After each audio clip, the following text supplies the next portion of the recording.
Welcome po to our course on CBAP History and Distinctives. Po. At tonight po, we will be looking, ito po yung first of 3 slides. Now let's look at the overview, no? So the purpose of the study, bakit tayo merong ganitong course?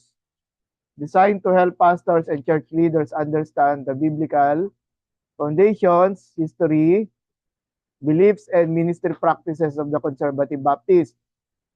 It explains not only what CBAP churches believe, but also why they believe it, and how those beliefs shape everyday ministry. By the end of the course, participants will be better equipped to lead their churches faithfully according to Scripture. And by the way pala, side note, yung materials na ginagamit po natin dito, tatagalin ko na, maganda makita ko kayo. Yung materials na ginagamit po natin dito is transferable, no? Meaning, pagkatapos po natin ito mapag-aralan sa atin as a group, no? Ay pwede niyo pong ibaba sa inyong local church. If you see na mga doon sa 1 to 10 slides or 1 to 10 sessions natin na nakita niyong useful para sa ating mga congregations. At gusto ko po laging idagdag dito, no? One of the important doctrines that you will see not only tonight but in the future lessons natin, and I should not reiterate this kasi alam na ng karamihan dito, that we uphold po yung autonomy of the local church. Okay? When we say the autonomy of the local church, ay ang pastor, ang leadership po ay or we should say, ang teacher nyo po, wala po akong karapatan to dictate, no? Wala po akong karapatan na magdikta. From my end, kasi po, ang pinakamahalaga po dito, yung maliwanag at yung nagkakaisang pagtanggap, no? Ng isang iglesia lokal, isang local church ng ating mga sabihin natin, mga ipinapamahagi. And again, after carefully reviewing po yung mga materials natin, ang church pastor or local church pastor na tinalaga ng Panginoon pa rin ang merong final decision, no? Kung paano nila ito ma-channel, maibababa at may papaliwanag ng maayos. Bakit ito mahalaga sa atin at makakatulong ito sa atin bilang asang association. Babalik ko po dun sa aking presentation. So the objectives of the study, the course is designed to help pastor church leaders understand the biblical foundations. Ito, no? Ay, parang nakita na natin to. Why this course is worth studying? Bakit ba ito mahalaga? Lalo na sa ating mga manggagawa within CBAP. This course strengthens pastors and church leaders by grounding them in the biblical convictions and ministry philosophy of CBAP. It equips them. Teka lang ha.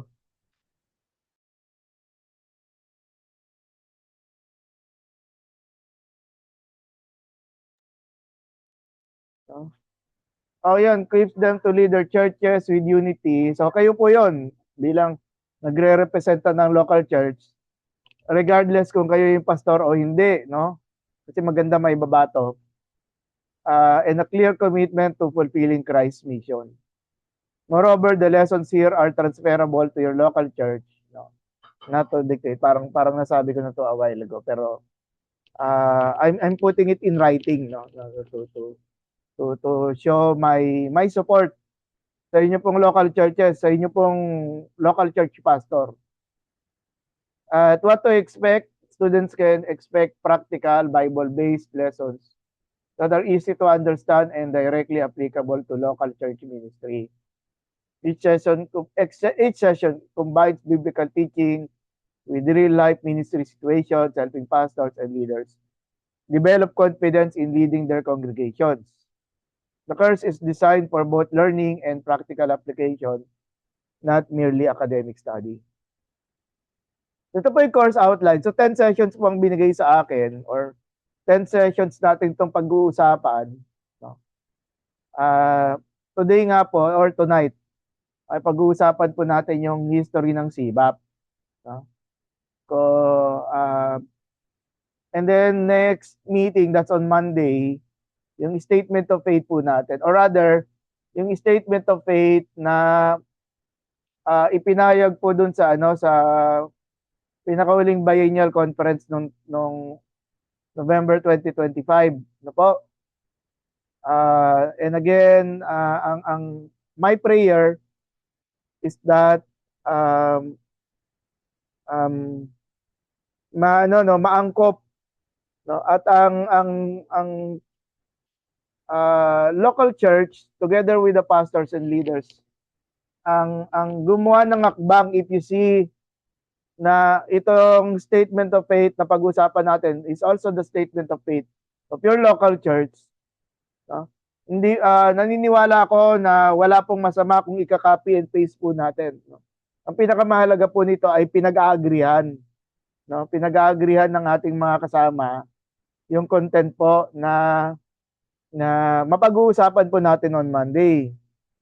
And then sa affirmations and denials, bago po tayo mag-start ng class, ito nga po ang pinag-aaralan ko, no, sa yung time before taking my dinner, yung pinag-aaralan ko po yung affirmations and denials. At pag titingnan niyo po, meron po tayong document na to na 4 pages, pero habang pinag-aaralan ko po, nakikita ko, lalo na kasi tinitingnan ko yung affirmation, tinitingnan ko rin yung denial. In other words, pinag-aaralan ko rin na bakit, as of course, on my perception, kasi I cannot represent the council that made these denials and affirmations. Ay kung paano natin ito mare-relate sa yung mga sources, no? Kung bakit ba nagkaroon ng ganitong affirmation ang SIBAP at merong mga dinideny na coming from different organizations within Christianity. At pang-apat, philosophy of ministry. This is coming from the SIBAP Ministry Handbook. No? Kung wala pa po kayo, pwede ko pong ilagay sa ating chat, no, para pwede nyo rin pong tingnan. Maganda po yung nagagandahan po ako sa philosophy of ministry kasi pinapaliwanag dito kung nang maliwanag, no, na bakit tayo nag-involve sa ministry, bakit natin to ginagawa, no? At ano yung nagiging product, no? Yung nagiging benepisyo ng ating ministry. And then fifth, yung sa ecclesiology and congregationalism. Ang meaning po ng ecclesiology is that the doctrines of the church or the theological conversation that includes the church. No? At yung concept po ng congregationalism, bakit po nabanggit ang congregationalism? Kasi ako naman naniniwala ako, no, that kahit tayo ay individual local churches, yung spirit ng congregationalism ay ay makikita nating nag-a-apply sa as the form of government sa ating mga mga local churches. At kung gagawa po kayo ng or kung meron na kayong existing na organizational chart sa inyong local churches, ay pwede po nating sabihin natin maintindihan pa ng mas mabuti. And then 6 hanggang 10. So, meron po tayong session. Ito interesting din sa concerning elders and deacons. Po? At kung paanong siguro bakit tayo merong ganitong session, no? Tayo bilang organization sa SIBAP, ang mga yung tinitingnan natin na habang binabasa natin yung New Testament at tinitingnan natin through the New Testament yung buhay at pamamaraan na sinasagawa ng early church, 'di ba? At dito sa early church, ang mga namamahala, ano po, ang mga namamahala ay ang mga elders at saka deacons. So in other words, we are striving, we are working hard na maging malapit yung ating form of government at yung mga tinatalaga nating leaders based doon sa sa sinasabi po ng Bible. And 7 is women in the ministry of CBAP. Meron pong isa ring section within the CBAP ministry manual ba yun or handbook na kung saan ay pinapakita yung kahalagahan ng ng bahagi ng mga kababaihan sa ministry. At mas positibo po yung yung presentation ng title. Kasi titingnan po natin dito at magkakaroon po tayo, sabihin natin, ng mga dagdag na paglilinaw bakit wala po tayong pastora sa CBAP. Okay po? And then 8 is about church plant stages. Although very directly related siya sa number 10. At ang reason ko for putting this up is again, I'm appealing to the CBAP ministry handbook na kung saan merong magandang recommendations doon. Lalo na kung kasi ang laging challenge after kunyari prayerfully consideration ng isang local church, yung local church nyo ay manganganak na ng iglesia, di ba? Ang ganda po ng recommendations na makikita po natin doon. And again, kung nakita nyo that it can be helpful sa inyong future church planting or present yung existing church planting ministries na ginagawa nyo, maganda po itong ang tawag mo dito, guide or ayoko masabing dialogue partner kasi hindi naman nagsasalita. It's just there, no? And then, meron din tayong sabihin natin, pag-uusap tungkol sa sa church discipline, no? At kung ang inyong local churches ay meron na pong mga bylaws, maganda pag dumating po yung pag-uusap natin tungkol sa session 9 ay compare and contrast nyo sa magiging mga pag-uusap po natin within the broader scope of CBAP Cavite and yung local church. Teka lang baka tungkol sa akin tong ano. Okay. And then yung role natin sa Great Commission and the mission of the local church. So maganda po siyang sabihin natin. Kung meron po tayong lesson na magra-wrap up ng ating mga pag-uusapan tonight at hanggang sa session 10 ay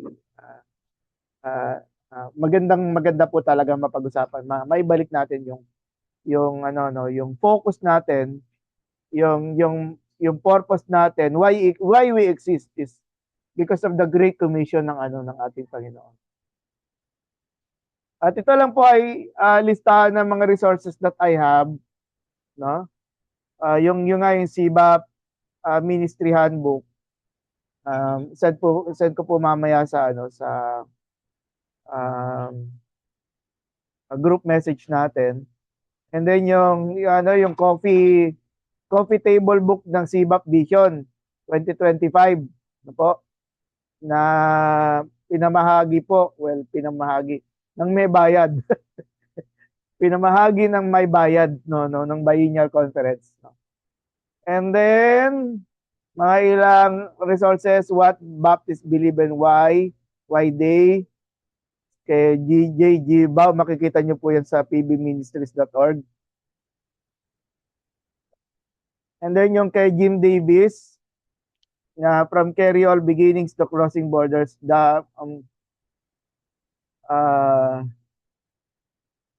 yung nahiram ko pong kopya, yung kopya ng dun sa SIBAP office, na nahiram ko noon through the late Dr. Rene Chanco, no, ang ating pinakamamahal na Rene Chanco, na isang SIBAP missionary, sila ng kanyang wife na si Ate Carla. So they were CB missionaries.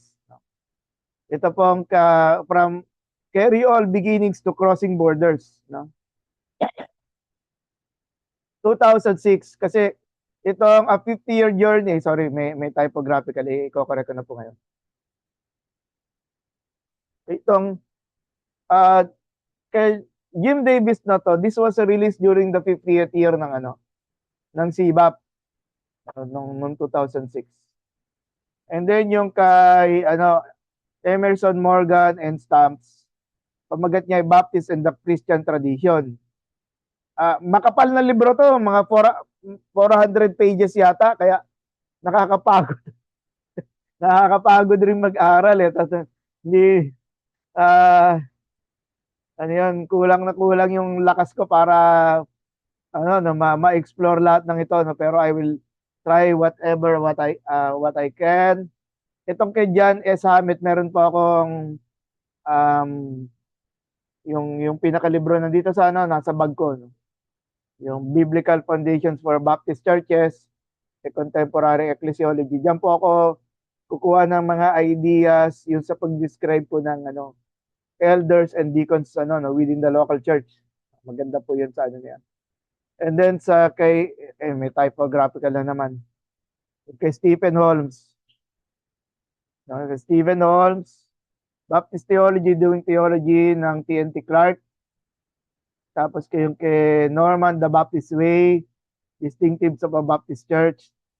At itong kay Bruce Shelley, A History of Conservative Baptist na 3rd edition. So, published ito 1981. Lumang libro na, pero I can provide you with a link na sinave ko sa aking Google Drive. Lalo na po yung sa next meeting, mapag-uusapan po natin yung about sa Statement of Faith. Marami po akong information na nakita from doon sa writings ni Bruce Shelley na maganda siyang yung parang makita na mas maunawaan natin how these doctrines develop, no? or what made yung mga predecessors natin with CB America na to end up in making these decisions, no? Okay, so nakailang mga definition of terms, no? Definition ng Baptist coming from Britannica Online, no? And allow me to read. Baptist, member of a group of Protestant Christians who share the basic beliefs of many of Protestants, but who insist that only believers should be baptized and that it should be done by immersion rather than by the sprinkling or pouring of water. At merong side note si Britannica, this view, however, is shared by others who are not Baptists. Although Baptists do not constitute a single church or a denominational structure, most adhere to a congregational form of church government. Some Baptists lay stress upon having no human founder, no human authority, and no human creed. Ang mga Methodists at saka yung mga Presbyterians, meron po silang mga sinusundan creed. At popular po dyan yung Apostles' Creed. At ito po yun, before I read itong definition na to, I need your help Kasi kahit doon sa coffee table handbook, wala akong makitang definition ng ng Conservative Baptist Association of the Philippines, no? Wala akong makitang definition na 'yon. Kaya allow me to read yung definition ng CB America, no? Sabi dito, Conservative Baptist Association of America, Association of Independent Autonomous Baptist Churches in the United States, organized May 17, 1947 in Atlantic City, New Jersey. The founders originally organized the Fundamentalist Fellowship in 1920, but remained within the American Baptist Convention. So, merong grupo ng within Northern Baptist, they formed a sect, no? Sect within the Northern American Baptist. At itong Fundamentalist Fellowship na to, ito yung later na naging CB America.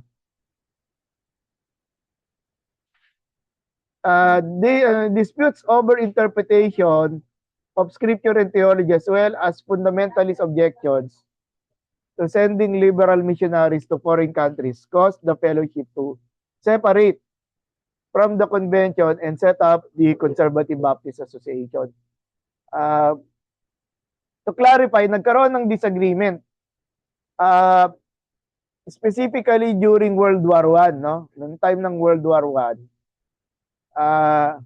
merong mga missionaries na pinapadala overseas, at ang isang disappointment, no, or rather yung anxious response ng mga fundamentalists within the Northern Baptist Association is that yung pagpapadala ng mga missionaries abroad pero hindi nag-evangelize, rather nagpo-focus lang sila sa social work, no? Sa social work. So, gusto ko pong liwanagin na hindi masama ang social work.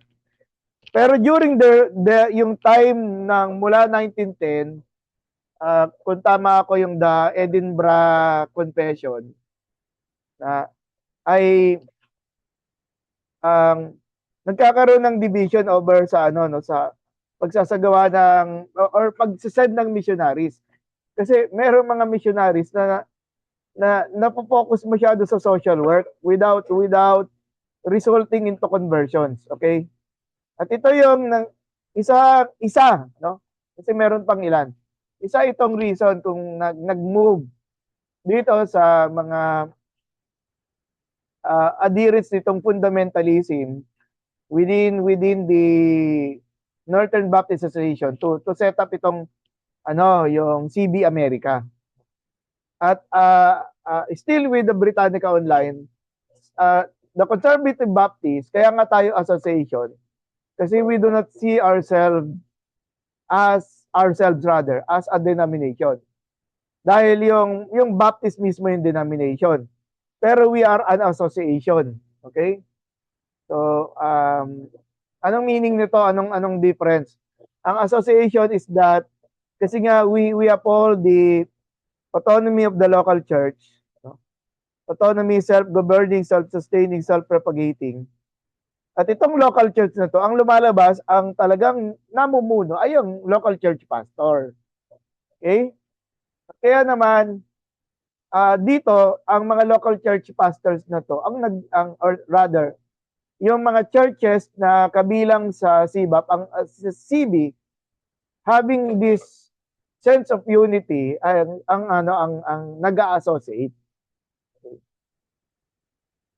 Ito naman yung definition ni Bruce Shelley doon sa sinasabi kong book from The History of the Conservative Baptist, page 1. Conservative Baptists belong to a loosely allied family of churches, chiefly across the northern United States, combining conservative theology with missionary zeal. Arising in 1943 out of the Fundamentalist Fellowship within the Northern, ang pangalan ngayon ay American Baptist Convention. The Conservative Baptist movement reflects both traditional Baptist denominational features and characteristics of independent or faith missionary societies. At bago po, the last slide for this PowerPoint document, ayokong i-set aside yung definition ng evangelical, no? An evangelical church or any of the classical Protestant churches or their late offshoots, especially since the late 20th century, churches that stress the preaching of the gospel of Jesus Christ, personal conversion, experiences, scripture as the sole basis for faith and active evangelism. No? The winning of personal commitments to Christ. So, yun po ang ilan sa mga definitions para po maging gabay po sa atin kung paano po natin iintindihin. And again, ang definition na to is CB America. No? So if you wish to rephrase this, no, put it into the context, no, so local context. So adapting the definition from whether it's Britannica Online or kay Bruce Shelley, and I believe there are other sites, no, that can provide you with the definitions ng conservative Baptist, and that's of course the we are giving that um, task and privilege, no, to the local churches. So open po tayo to hear questions or reactions po sa ating first presentation tonight. Do not be bothered for a rather, no, kasi marami pa naman po tayong time ngayon.